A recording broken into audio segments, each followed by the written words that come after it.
Well, everyone, I'm so happy today that I have Michael Halsband in here. We've been tea heads for over, I would say like 15, 20 years. Oh my God. And we still look young and vibrant right now. Oh yeah, that's the secret. You just told the secret. You just let it out. So, welcome to Chinatown Soup Clubs. We invite interesting friends and tea lovers to this interview, and it's not really an interview, it's conversations while we're getting tea drunk. Yeah. That's the whole thing.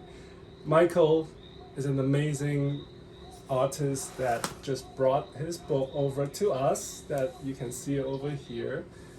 And he finished his amazing exhibition in Paris, and now he's just figuring out what to do next.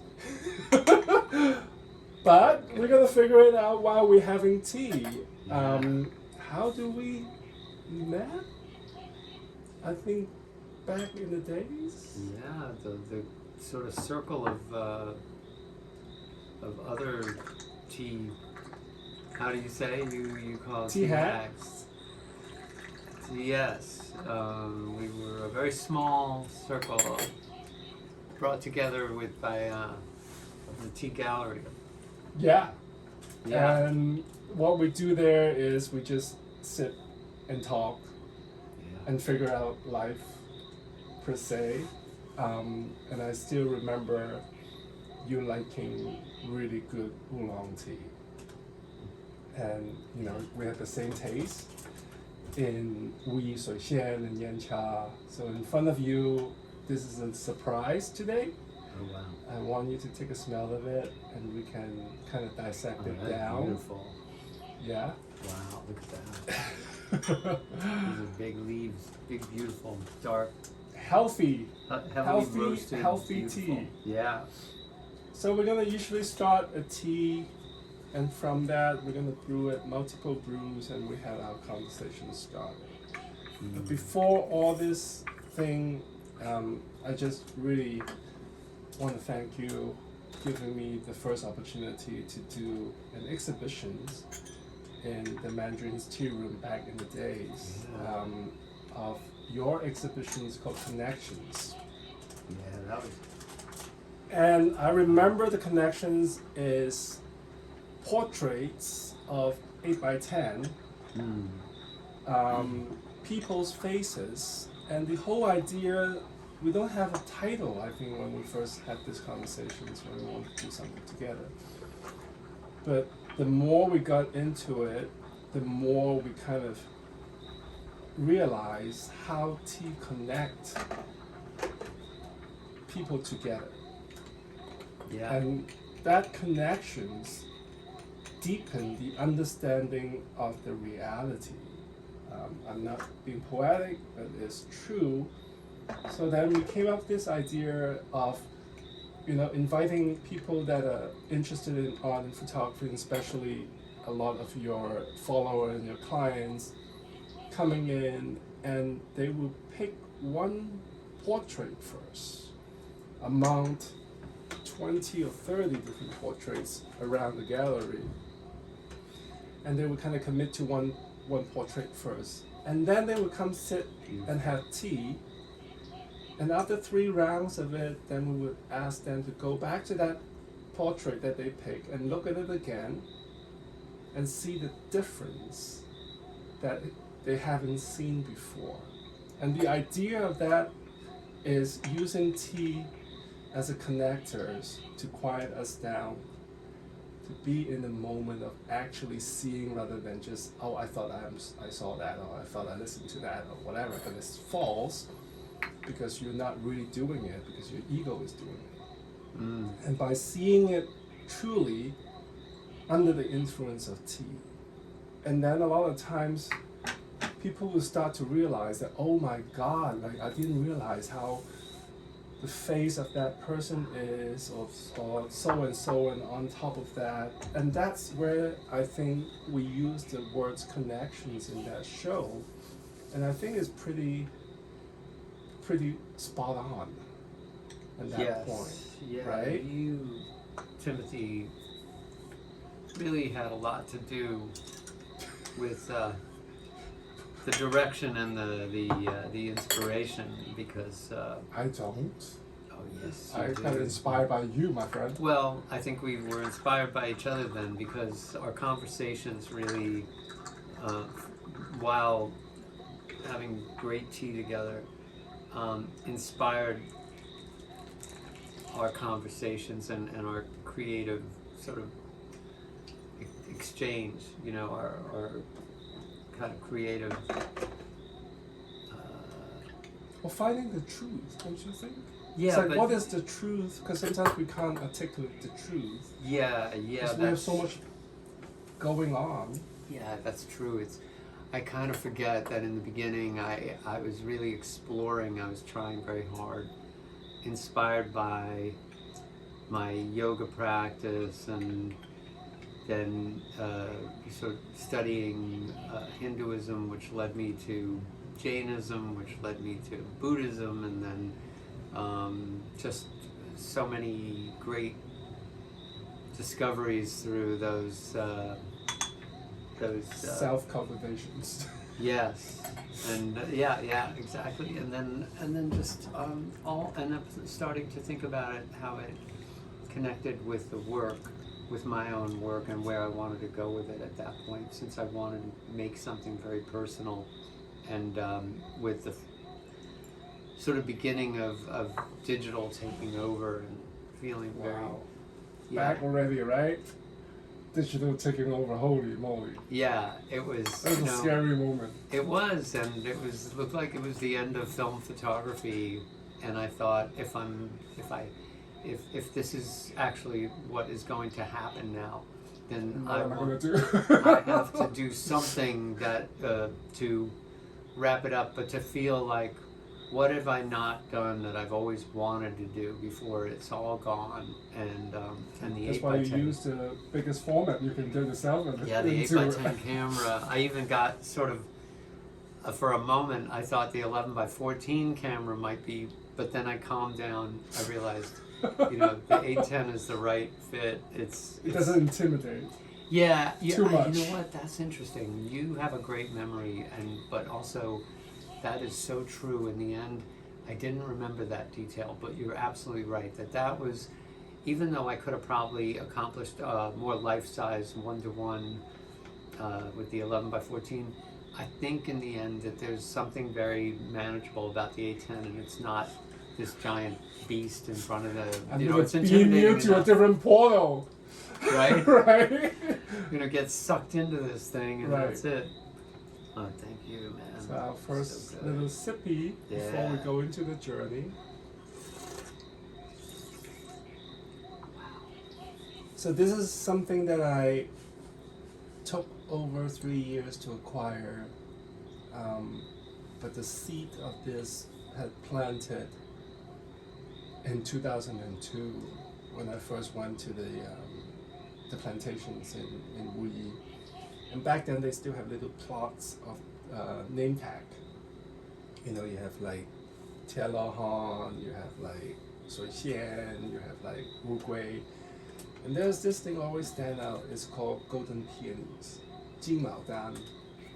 And I was like, the first thing you heard about Jing Mao Dan is like, oh, it's a white tea, right? Mao Dan is, white tea, Wow. peonies, right? From silver needles to shou mei to all that. So I was always like interesting. It's like, what is Mao Dan? But it's gold. This is a marketing thing. So I was fortunate enough. 4 years ago, we went back and sourced this, and I saw the trees again.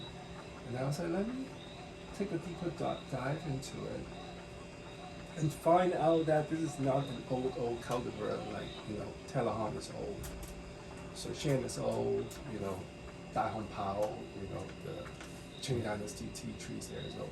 But this was actually a cross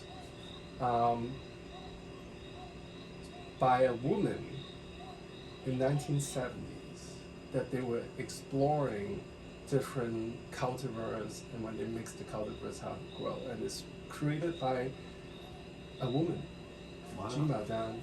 And so every time we have this and we drink it, there's a softness to it. It's not like as pungent as our traditional, Yeah. you know, soishan that like your hairs grow up. But this have a very, Yeah. very long-lasting fragrance that keep us kind of like thinking, which is I think is a good thing when you're drinking tea. I think the good part of it is keep your head thinking. You have something to arise, and then oh, what is that? And then you think about it. Just like our conversations. Yeah. Big format. Oh no, the 8x10 is perfect. That kind of idea I think is a really interesting. So Interesting I'm still balance. testing Yeah. in a way, and I want to see your reactions too. Yeah, it reminds me. I mean, I know before I mentioned Phoenix Donchong, but this has that plum flavor, very prominent, and then but it's sitting in the Back. soishan. Sort Yeah, of, it's not like pouring over at you. no, yes, So when you take all a deep there, breath in, all there. you can kind of feel the yen, yuan, which is the rock rhythm first, which is important to have a conversation with a rock tea, yan cha. Yeah. And then you start to have that blossom coming out. Is this blossom, you know, lilac? Is this blossoms orchid? Or is it blossom something else? It's a very interesting blossoming effect, and it's also kind of quiet you down and salivate your mouth. The roasting is a good roasting. This is a 3-time roasting, so it's traditional roasted, but not roasted as hard as what I usually use for aging. Yeah. So I still have a lot of luxuries to play with the roaster of like, okay, how far should we go? Wow. But that's, huh? Wow. Would you like this to be more roasted? I mean, Let's it's see. right on the edge. You can still taste the green, like the leaf. floral. Yeah. Yeah. And that's gonna if you, Caramelize it'll be that. interesting if you go a little more. Maybe you still hold it, but it's not as prominent. But I don't know what happens to the other end. You know, like of the spectrum. You know, like does that start to dominate too much? It sounds like the way that you take people's photograph on the portraits. I remember that when you were telling me how to take pictures, you know, you let the people sit in front of that giant camera and just like wait. And people sometimes get like, what am I doing? It's like, is this done yet? And they're like, Right. no, it's not done yet. And eventually, you break them down into the true essence of who that person is. Yeah. And that's the beauty of your art, because you know, it's a cliche to say is that you take people's soul. That's almost like a voodoo thing to say, but it's true. You took people's at its most pure, vulnerable. Vulnerable doesn't mean in a negative way, but the true self of it. You can kind of see who that person is, and that's an art. I think that's an art, and that's a talent that you actually are patient enough. Do you think the studying of yoga, Buddha, and all that create that kind of patience for you? Yeah, or I think it just informed. formed? It definitely informed where that was, and the balance of where I am in relation to where you are, how we are working together, and not that I am taking your picture, but that we are making a picture together. So it's, you know, Making we're making pictures, not taking we're making pictures, right? yes, which is a good thing. You know, it's it just the actual words have a real effect on what it is I was trying to accomplish. So it's thinking about it, articulating it by speaking about it, and listening, you know, just getting listening to you in reaction to it or in response to it, and then you know, just a lot of thinking about all of the process of making a portrait and how to remove as much of the the Bullshit. yeah, the layers of that. Yes, the bullshit of it. It's well, you know, in the sense that it's man, that's beautiful. It's just that, you know, trying to create a space to work together where I can appreciate the anticipation and the But that's now, right? That's over years of experience, try and error, technical muscle memories, all that. That's you're saying this as representative of you now. right. And I know you for a long time, so I kind of know your history on how you started. When you first started, your job is to embed it with Rolling Stone for the tour. If you kind of reflect that back into that day, and you were maybe on a 35, you're not on a big, of course Yeah, you yeah. can't, this is like Yeah. going to war. Yeah. How is that related back when you were taking portraits of them? When you're taking that picture now that you have a setup, it's a quiet. That was just the introductions of you capturing people's spirit, right? Mm. How does that kind of reflect back when you think about those times when you were taking those pictures? Well, that's sensory overload, and you're trying to, try to shut it Stick out down. everything else. Well, yeah, just try to sort of manage what I could at the time, in that environment or in that situation. It's very much, I thought, wow, I've really kind of accepted the way to approach this as others, as I observed others doing. And then I realized, like, I had brought the Hasselblad camera with me with medium format, and I thought, what if I don't make these pictures with a 35, and what So if it's like this, right? yeah, so it's Yeah. I'm looking down Right. into the viewfinder, but I'm also it automatically slowed everything down, and it made me immediately adapt to the way I used that camera, which was more compositionally driven, and then moment. So first set up this sort of frame, and then look for the right moment, and you're following action. So the frame, sometimes the action moves in and out of the frame, and there's this sort of interesting Oops. play going on. But no, then it's revealing all sorts of other interesting moments. So all of a sudden, there's just something different happening that the 35 millimeter, because You it's can't- more yeah. direct through the You had to do mirror. it. You had to do it. This is one that I'm like observing. It changes exactly, and it's you get it so well. You actually get it and feed it back to me perfectly, because you summed it up. It's perfect. So those are actually your camera is your tea. Nice.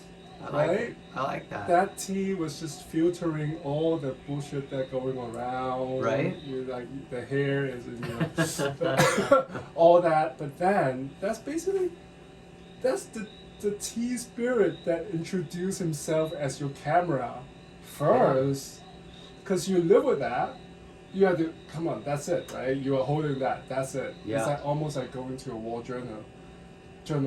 That's your weapons of Yeah. choice. No, there's nothing else. And then it's one frame at a time, Yeah. and then you have to click, crank, right? yeah, You crank have that to crank thing. the next frame up, and so it's it slows everything down, just like this. It's very. Then you become more and more aware of every step, every piece of every part of putting it together, and Are you predicting, or you are like regretting on like, oh shit, I just missed that, or you're predicting at that Well, moment? Are you just see- like whatever is? that's an incredible lesson that I became much more comfortable with missing moments And You missed the and moment, you missed the moment, what are you going to do? nobody else is going to know about that. It's okay. You don't have to kind of like, I didn't need to The art get director hung is up on that. I just thinking of let it that, go. my Polaroid doesn't look like this. Right, but then, and then also the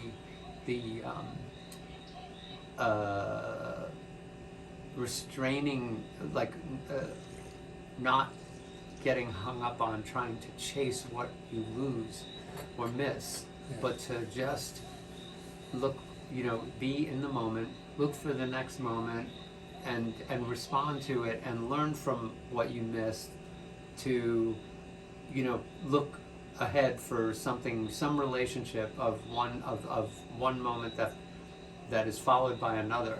So then you can start to develop a way of seeing what's coming next, and Predictions. and what exactly, and then also what the variables are. Like, is how many variables are there in anyone's behavior, and are they going to, and especially behavior. when their behavior is very, it's seemingly complicated and with no repetition, but in fact there's a lot of patterns. And so as long as you're not trying to sort of change it or be too literal or predicting it on a kind of intellectual level, but letting it just get into your body, letting it just get into your The flow. intuitive sense, and then the more you can just let that take over and not try to get your mind into it too much, then the longer you can expand that time that you're actually letting your intuitive sense drive, be the sense that really is taking in the situation and the moments, and then you're in a zone like musicians talk about, where every picture, everything you look at and everything that's happening in front of you is a picture. It's a masterpiece. Yeah. And you just hope you can get there, It's so funny there's because so many distractions. It's so funny because you are just, I never heard someone explain it like this, but you are explaining it, the goal of what I want to do in brewing tea is exactly the same. You learn from whatever the past is the past. Yes. I didn't make that out. It doesn't come out like that, but it's okay because it brings you to something else, and as long as you acknowledge that, it's so beautiful right now, pour it out, let's have it, and that's it, and came from a camera, from you, and then it reflects back to me, because a lot of people say, oh, how can you brew tea like this? Well, you brew tea just like you're taking a picture, right? Don't think so much. Or let it be. Yeah, let it be. But in the beginning, you always have your beeper, and you're like, 25 seconds with my 18 grams and all that kind of thing. You gotta do it. You know what's crazy? On my way over here, just now, I was looking at a little film, Milton Glaser, speaking about, I know you're gonna love this, but he's speaking about how drawing has nothing to do with perfection. You must have seen this piece. It was new to me. Maybe second time I stumbled onto it, but it was so perfect timing, so apropos, but not just for our conversation, but for the class I teach at the School of Visual Arts. But he said, but you have to learn how to make everything perfect before you can let go and then, apply yourself to it. So I was like, man, that goes for everything. I'm gonna share that with my class. Like, that is as much about photography. You have to learn perfect, the perfection with respect to the mechanics of the medium, whatever it is. In this case, you know, he's drawing a perfect circle with a Yeah. you know, with compass, right? yeah, with a compass, and then eventually when you understand it, you How know, it moves. yeah, then you can Do it yourself. let go and, you know, start to practice, make that your practice, you know, and yeah. Well, I mean, those are the masters of the masters, right? I think it's interesting that, you know, we were taught in the old school, you know, go to SVA. Yeah. The first freshman year is painting, sculpturing, figure drawing, and art history, right? And I was a graphic designer to start, and said, why am I doing figure drawing? Right? Or why am I not in history? That's Yep. nothing to do with me. But then you learn the actual actions of you touching rather than reading it. Touching a sculpture, how do you give him the clay, and there's a guy naked over there and you have to make his face like. Doing that, you have a different sensory, like your sensations of all your, you know, how you move your arm, your muscle, and all that thing start to change, right? Because it's no longer flat, and you start to do different things like photography too. How am I turning my f-stop to my aperture? Like, what is my finger doing, and all that kind of thing. We have to do that. Yeah. Just like making tea. You know, you can't call yourself a tea master if you don't make tea. It's kind of weird, but people Yeah. do. No, it's true, but it's perspective. It's changing perspectives, and it's, you know, and looking at The shadow side of it. at like, anything from as many perspectives as possible. And same thing happened to me in photography. They made us make a picture of something, take a picture we made, and then make a drawing of it, collage or making something. all different applying Practice. all different mediums, applying that image, and I remember just how it strengthened seeing in different ways. Now I didn't get to do sculpture. I'm jealous because I mean, you know, taking it into like richer mediums, because we were limited to what we could just do, you know, Right. this way. But I mean, it was priceless. That teacher, I will never forget that class. It opened. It just all of a sudden broke open so much about how to look at something, and you know, you brought up the Rolling Stones tour, and I remember when I got offered that job, I had asked Mick Jagger what were the expectations, what were you know, what Survive. were expectations of it? Well, pretty much, and yet there were no expectations. Essentially, you know, Self-discipline. in a sense, it was just be there and get as much as you can, you know, and which was great. But then I realized, like, from school, because I'd always wanted to have a kind of a residency, that seemed to be the ultimate freedom, to have Do whatever somebody, you want. to have space, to have this space of time, more than just a simple 1 hour job or 8 hour job, but to have something that went on for months, where you could really sort of throw yourself into it. And then, oh shit.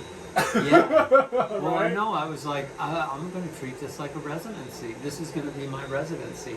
And then I have to just figure out how to take a lot of different sort of approaches to it. And one of them was, right from the start, I thought, if I came from another planet, what would I make of this? Like, if I could just take myself away from having been this fan of the And go Rolling back Stones from age 12, right? Could have been that.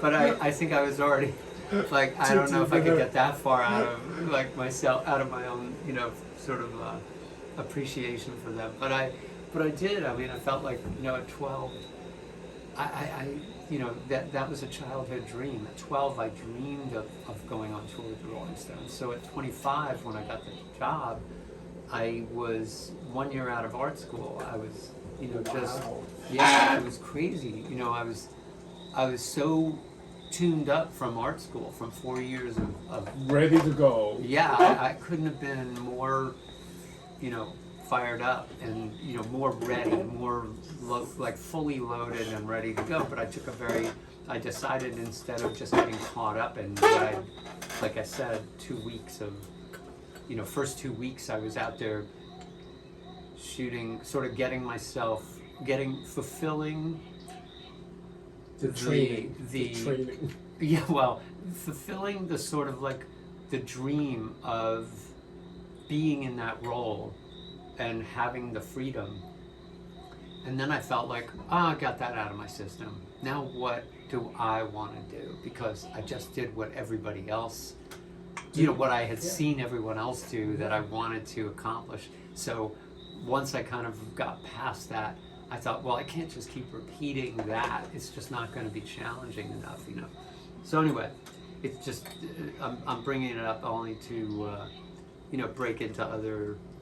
But it's interesting, right? If you think about all those masters doing, they don't want to be kind of square into a corner and do the same thing repetitively without joy, and they always want to do something different, and I see a lot of people brewing tea.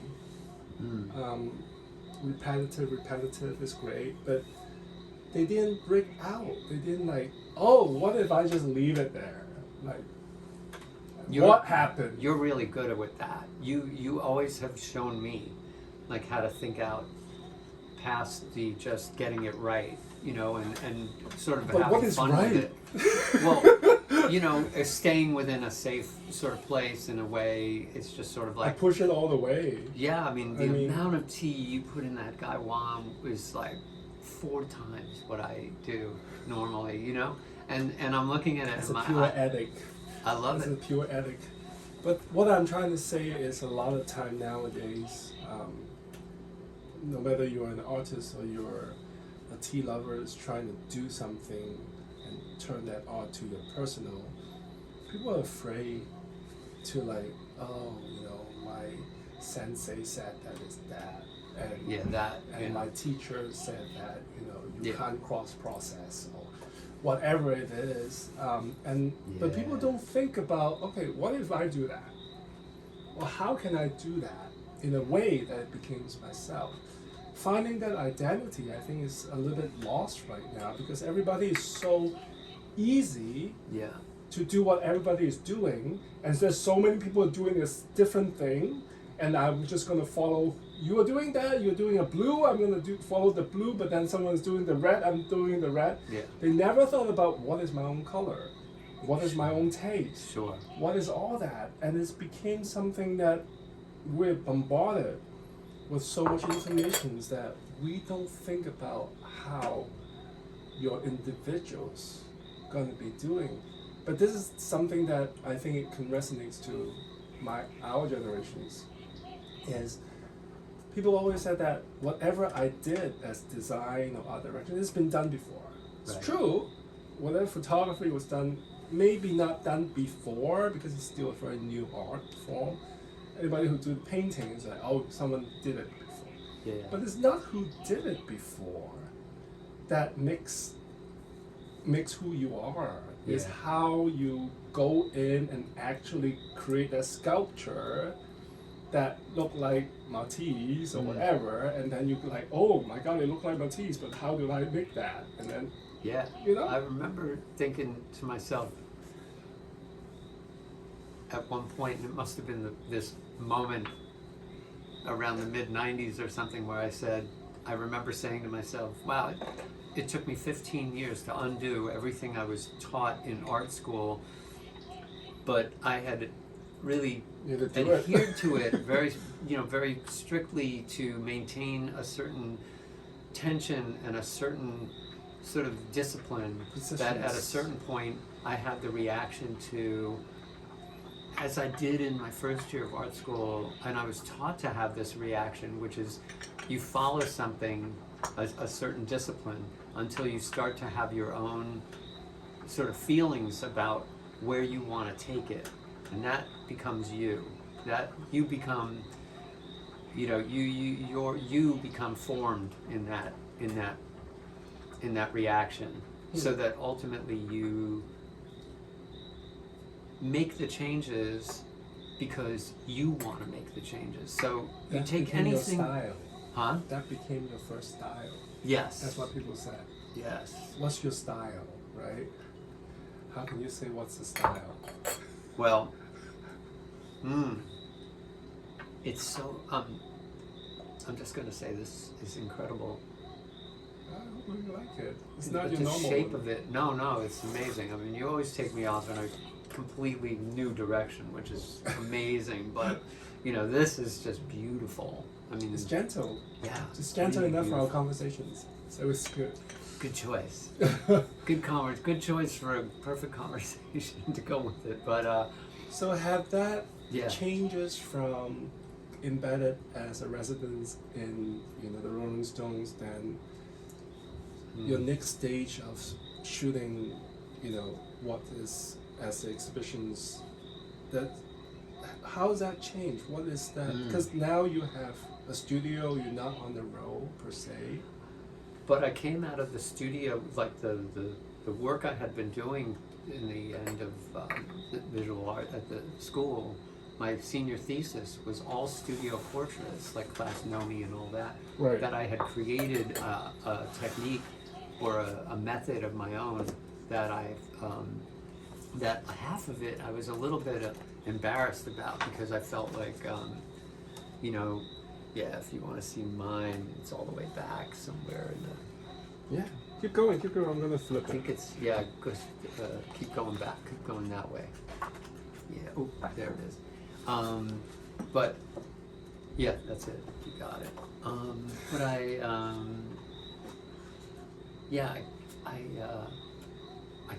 I stumbled onto a bunch of details that I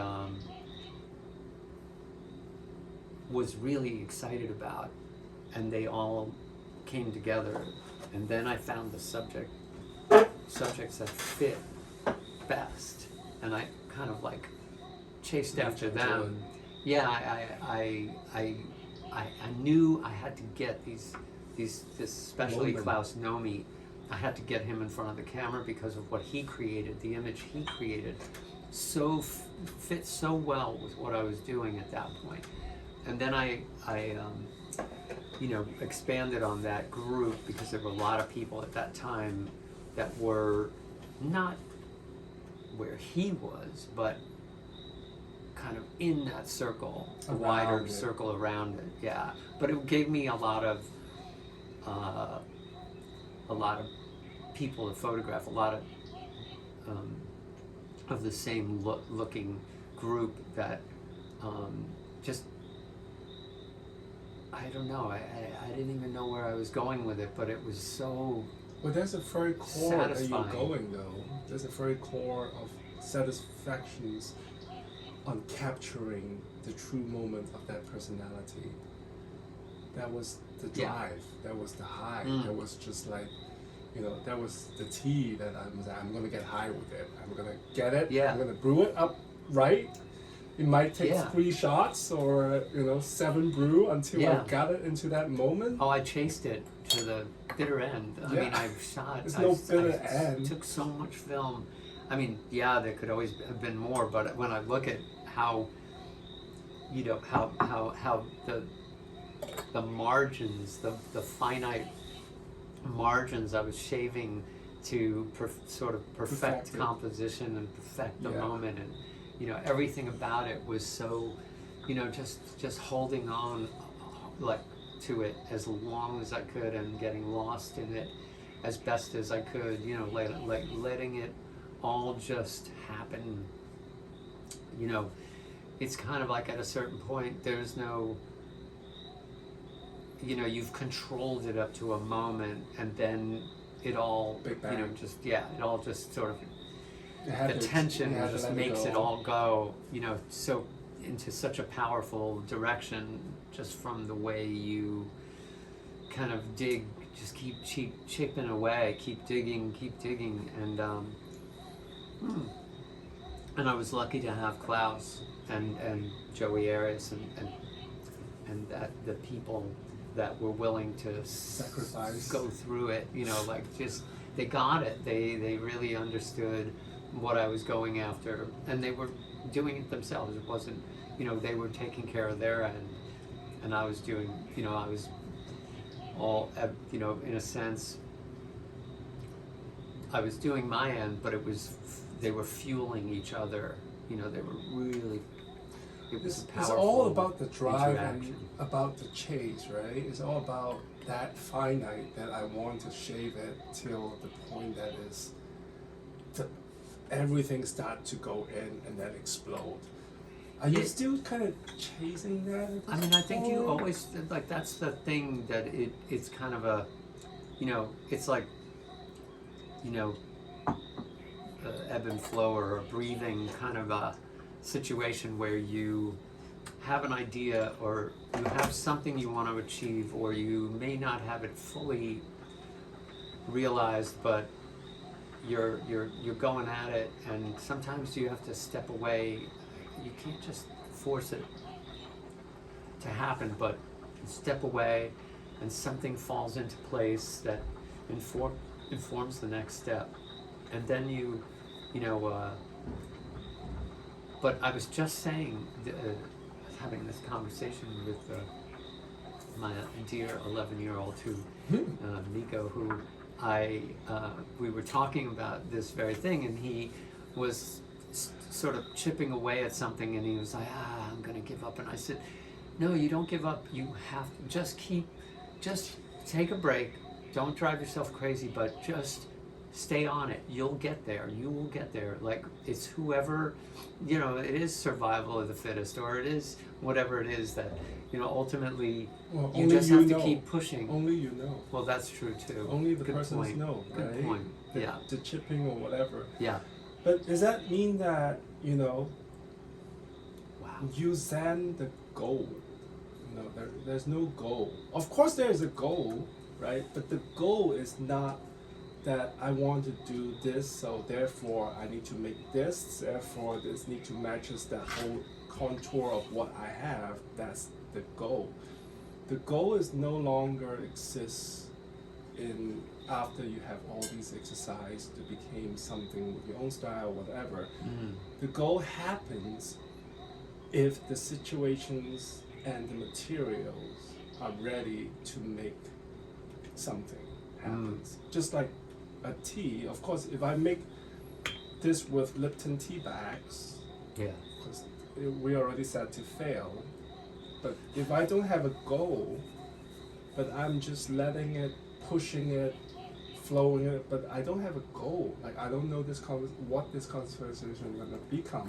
Right. It doesn't matter, Right. because the good stuff is here already. Yeah. No matter what you do, as long as you kind of acknowledge the message that comes to you to think about the relationship between our experience, our history, Yeah.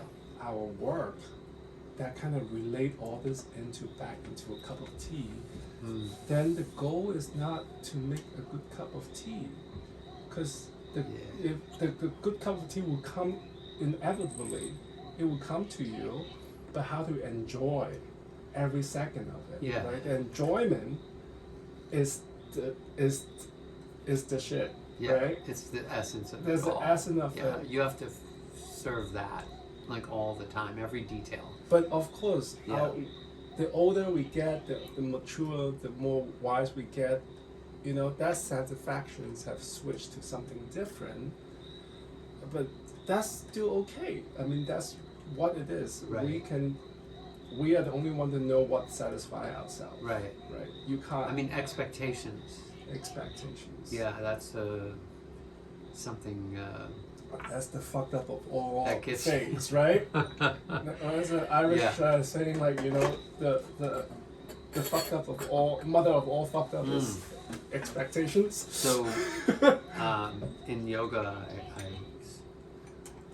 someone turned me on to this line, I guess, is action without expectation of results. And this is sort of the balance of doing something without expectation Of a result. of a result that then puts you in the right place to just 'Cause then you're not in appreciate the fear. moment Because and then not you're not look in at, fear. yeah, You're don't, not chasing shit that is in your head. It's Yeah. not, you're not kowtowing to the ego. and no disappointment, and ultimately then you eliminate the possibility of disappointment, Right. you know, or Or what inevitability screwed up of is disappointment. mean, right? Or what screw up means. There's no screw up, No, right? There's just enjoyment. The joy. Like, you just have to enjoy whether, like, first of all, also a lot of, I mean, you hear this over and over that mistakes are how you learn. Making mistakes is truly how you learn, you know? Yeah. So, you know, like, embrace that you're lucky if you make a mistake. You're lucky if you let yourself do that, you know? And that's where you're going to really learn that I have moments in my yoga practice that are clearly attached to the moment that I, like, either did something that was acknowledged as, you know, something that wasn't correct, Right. or that I was not, Your body is telling I wasn't you. in the moment, and I wasn't like actually fully, you know, connected to it, and it makes me smile that I have these relationships with these moments that inform, you know, like just It's like the they mind and the inform being in physical the moment, you know, body just snapping me connect, back in, yeah, and they talk to each other finally. yeah, Rather than the mind is just on its own, yeah, the body is like, beautiful, right? Yeah, you're right. I like that we are able, in our own, you know, unique individual ways, to speak about the same thing in different, you know, from our own personal points of view, and it well, we love tea. I mean, we Well, have that- a common that denominator connects us for in sure. here. I think it's the same thing. It's like when people drink this cup, they might not understand it, but when we drink this cup, holy shit! You know, this not first it's nostalgic. yeah, Second, there is something that I know, but I can't figure it out. But it's okay. You know, then it come to you again, and then it come to you again. So, you know, that's the most beautiful way of, for me, is how to brew tea like this, is to evoke a memory. Just like looking at your artwork and painting that you made, that you evoke some kind of yourself in the art, and that's the relationship between the art and you. I mean, that's what art, I think, is really truly is. yeah. So, where are you going at this point? Like, I have no idea. I'm purposely. Are you shooting I'm everything? playing around with Polaroids? the digital photography, which I'm really excited about. You're not like Robert Franz going back to like Polaroids and stuff. No, right? I Okay. mean, I would be just trailing. I would be following in his path. If it would not be original in the sense that it's not my path at this moment. It doesn't mean that at some point I might stumble onto something that would be like that. But I'm not. I'm thinking more in terms of I'm still fascinated with the big the things. human engagement, the person-to-person sort of making the portrait together, and instead of with the 8x10 camera for the moment, and the 8x10 camera is still set up, so it's still there, and I'm still into it. You're still shooting though. Yeah. But I'm also on the side building this relationship with the digital camera and the digital process to just see, and I went back to how can I match in digital what I did with Klaus Nomi. Wow. So I went back to the first portrait sort of method and was able to. Is the digital company paying for you? right? They That's should. research, right? They should, Come on, but it's are you all, kidding? I don't know. You always come up with these great ideas. I never think about. Like, are you kidding? Timothy, I don't know, man. That's a great idea. The thing is that I realized how much more I could control it in this medium, in this new way, you know, digital. But you controlled it in a very robotic way. Well, it's true. It's not as Spontaneous. organic in nature. Or That can you even the call way film organic? works. Or maybe we can already call AI organic. Like, Yeah, that's a I bigger mean, question, I right? think it's just where you come at, at it from. You know, it's like if I don't think about that, and it's just a tool. and that was an attachment unto itself. It's Yeah, like, it's just a tool. I found myself very attached to film and very attached to the old processes, and sort of trying to. And then I realized, like, no, you're not actually really attached to the old processes, because there are people who really want to do all the old processes. And in a way, I placed myself in a much more contemporary position where and I wasn't so attached to Right. like the original old. It was more like, Right. about the 60s or 70s, I fell into this moment, and I can see that it's more like 70s into 80s, and then 80s into 90s, and it's like, as photography But we can't developed avoid that, though. technologically. We can't avoid it because we're living through it, right? Well, yeah, and I think also when things become available and colors, like I had in a moment in the late 80s, early 90s, where I'd been searching since the late 70s for a color complement to my black and white, and I couldn't find it. And then all of a sudden, with cross-processing, I found this high contrast, saturated color sort of technique with cross-processing that absolutely, resonated with me and what I wanted to achieve with color that I couldn't do before. And so all of a sudden at that moment I had black and white and color, right. like absolutely, at a very satisfying place for me. And then I felt like, I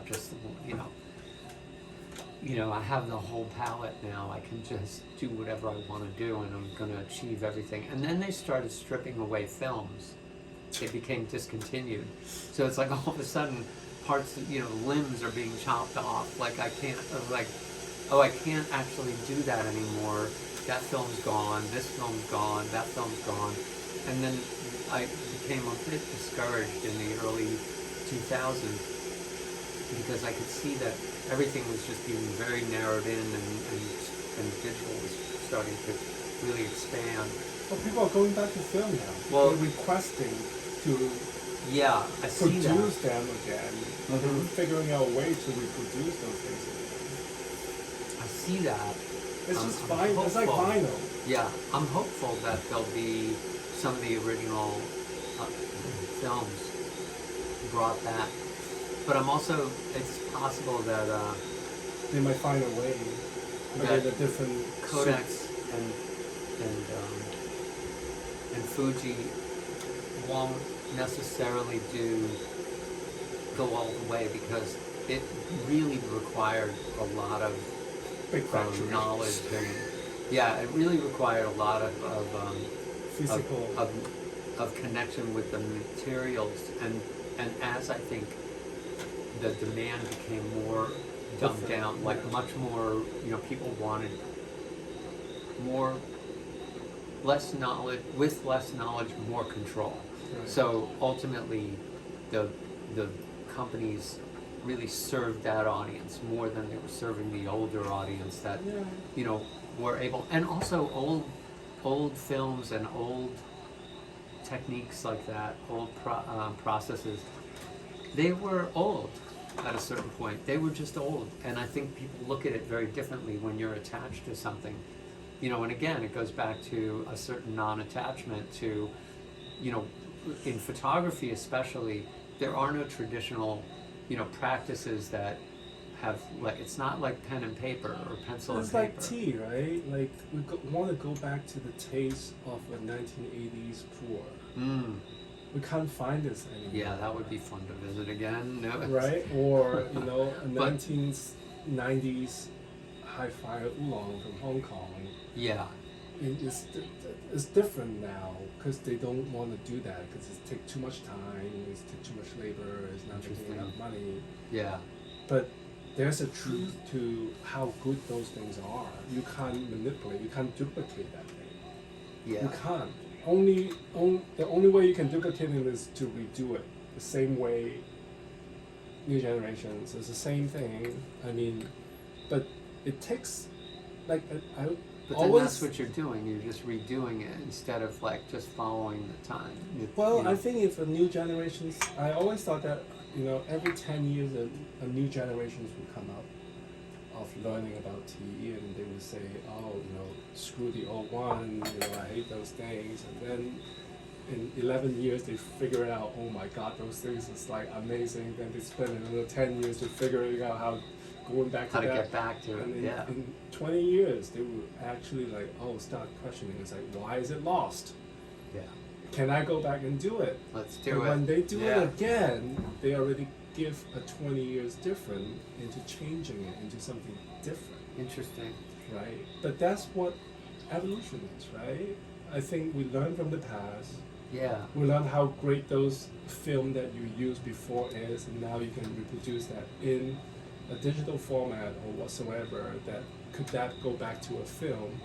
I mean, as long as I think we respect what the true value the old stuff is, yeah, or something that we lost, and hopefully fully understand the processing it, the way you use it, the way you age it, the way you brew it, then there's a chance.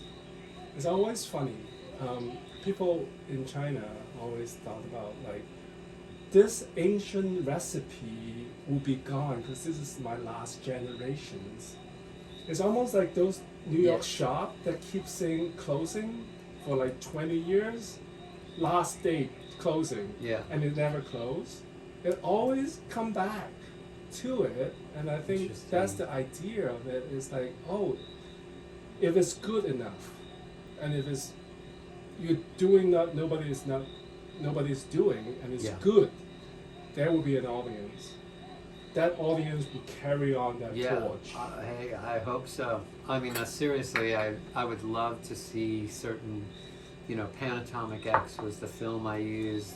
Yeah, maybe your yeah. student will start going into that, Yeah. and then everybody will be like Michael Halsband, taking the same Yeah. thing, and then they will start Mhm. finally changing into something 2.0 or 3.0 on that. Yeah, there was some magic combinations of film and chemicals that, just because one or the other got discontinued, it just Or highly it just toxic. disappeared.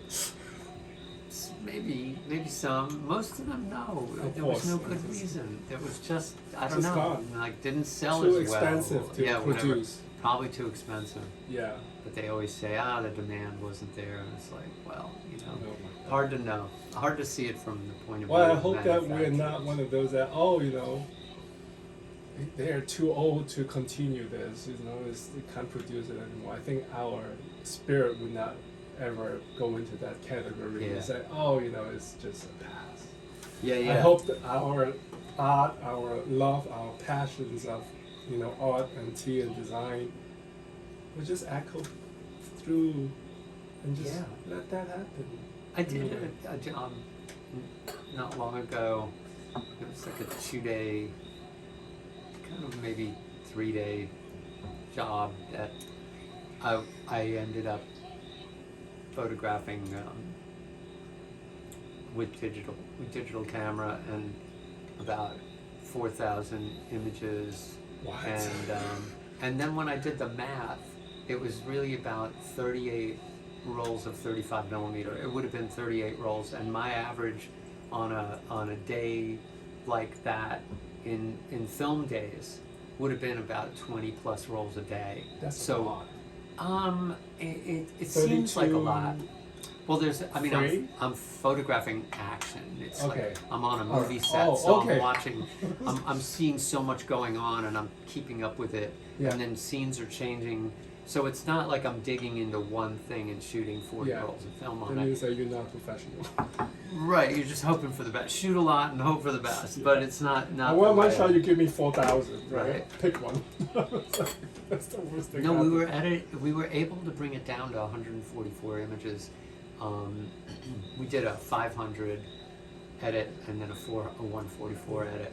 And So then realistically, and then there was some sort of moment where there was a misunderstanding, and they thought that I'd only brought it down to 500, and the 144 got sort of misplaced somewhere.